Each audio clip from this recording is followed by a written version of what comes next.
Hey, welcome back, everybody. Happy Wednesday to you.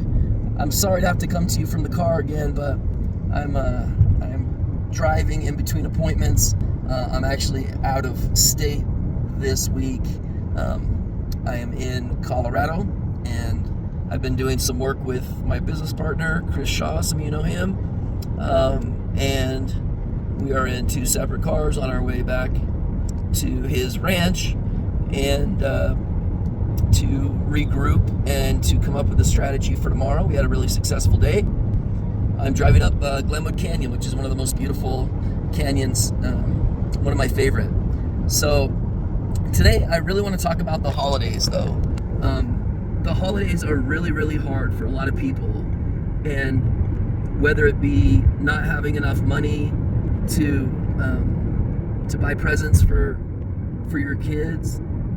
I've been there. Like, I remember how humbling that was I remember a neighbor friend, Steve, you know who you are. He gave me like a little, it was when my daughter was just might have been her first Christmas, but he gave me a little toy for her and a little basketball for my son, and it was so humbling because I didn't have the money to even get my kids the Christmas that they deserved, you know. And I know that there's a lot of people this year in that place, and if you're one of those people, just know that you're in my prayers, you're in my heart, and every season passes, every storm passes. What you're going through now will pass, and next Christmas will be way better, and you'll never look back.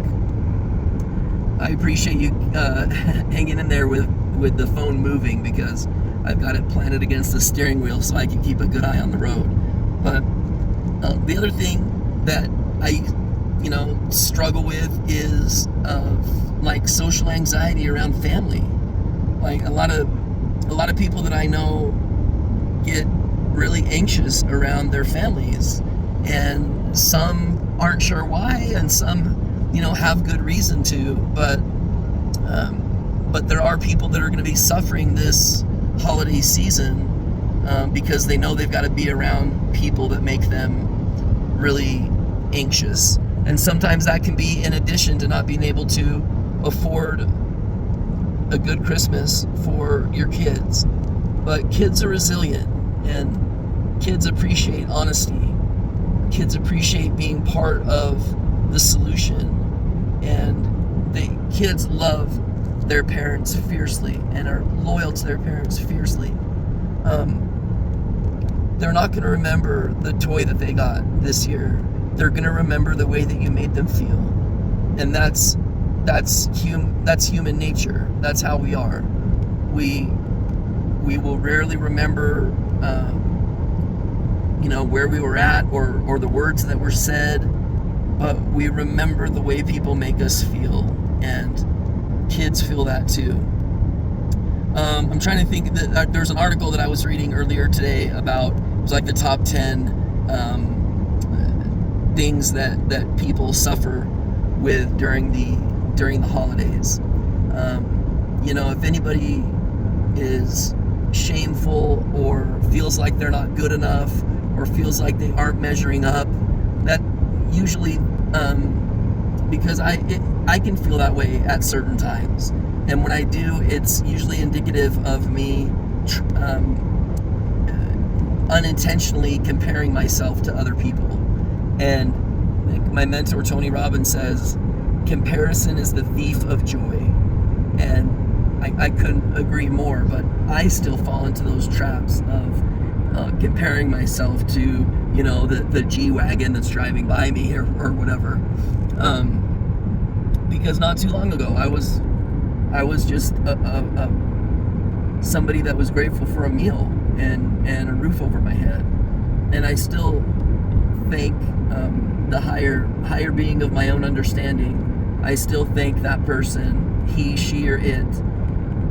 Every morning I'm grateful for the things and the people that are in my life, And every night I'm grateful for the roof over my head and the food in my stomach and, you know, a car that gets me from point A to point B. I'm grateful this time of the year that I don't have to suffer through some of the things of yesteryear. I mean, it's not like, you know, money grows on trees. You know, making money and owning your own business, doing it is hard.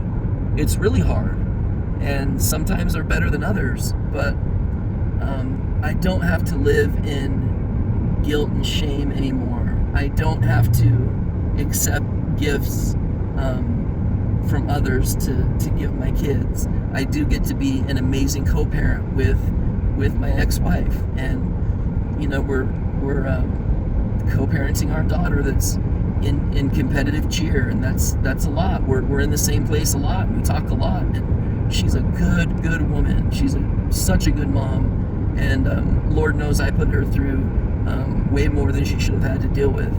But if you are suffering this holiday season, please know that there are people out there that care about you, and that will help you if you're willing to help yourself.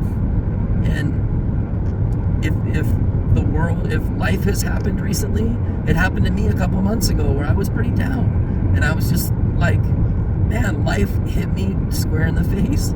And if you relate to that, you know, we can either choose to be the victims of life happening, or we can accept what happened and we can take accountability for our lives one day at a time. I choose to live my life 24 hours at a time. That's it. That's all I'm capable of doing. I just have to live this 24-hour period with intention and with accountability and with kindness and with love. And so that's my message for you this holiday season, is that you are loved, you are cared about. I am just a random guy, you know, on YouTube and other platforms, but I do. I may not know you, but I know exactly how it feels to go through what you're going through, and I just want to validate that that's not a fun feeling at all, but it won't last. Every season passes, everything will get better, and you just have to have faith in yourself, have confidence, and reach out to people who will love you until you can love yourself. Until next week, everybody, take care.